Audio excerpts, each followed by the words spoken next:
If you are going to take in partners, and that partner's in, once he's in, does all the other partners have a right of first refusal to buy it? The idea of having a right of first refusal if someone wants to sell their equity.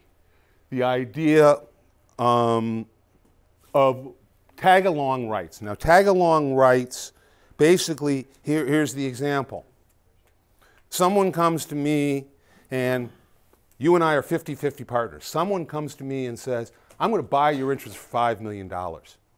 You look at me and say, there is no way this business is worth that I'm going to pay you $5 million for your interest. But it's such a good offer. Guess what? We're both going to sell 25% of our interest, and we're both going to get half of the $5 million. That is what is known as bring-along rights. So if someone brings in a good offer, that offer has to be shared. Another key point is drag-along rights. Drag-along rights says that if 51%, and it could be 80%, say we're going to sell, all the stockholders have to sell. They are, quote, dragged along once you reach that thing. But last right of refusal is usually where, after all of the offers are done, you can go back and say, this is the best offer, and the stockholders could match it. But generally, rights of first refusal do impinge the value, because who's going to spend a whole bunch of time doing due diligence to figure out what you're worth if they know a third part that one of the partners could use that and buy it out? This is where I'm going to give one of the examples where this is very true is in real estate.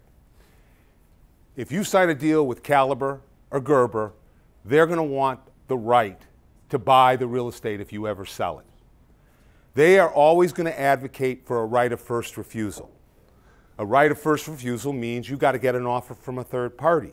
So who is going to make that offer to you knowing that Gerber or Caliber, once they set the price, can go in? What I advocate, which works, is what's called a right of first offer, which says, I've decided I'm going to sell the real estate. Goes to the tenant and says, I want to sell it.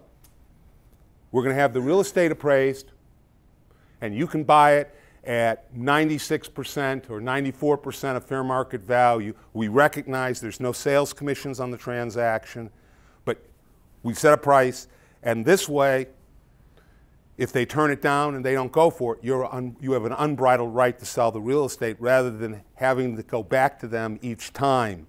And this is one of those things in the LOI that has been snake bit by a couple of clients that they came to me after they were in the LOI and I couldn't get them to reverse to a right of first, the right of first offer rather than a right of first refusal. But this is key. Lastly is, if you are a small company, you can provide that if someone wants to sell, unless the other partners approve of it, all they get is non-voting equity. So you cannot jam someone with an unwanted partner. So the idea of saying, in the smaller companies, of saying, you can sell it, but unless I like your guy, he's getting non-voting. Now that obviously impinges the value of the equity at that point in time, but it prevents you from being stuck with an unwanted partner. And clients go differently on whether they have this provision or not. Now, a lot of the provisions I'm talking about today is negotiation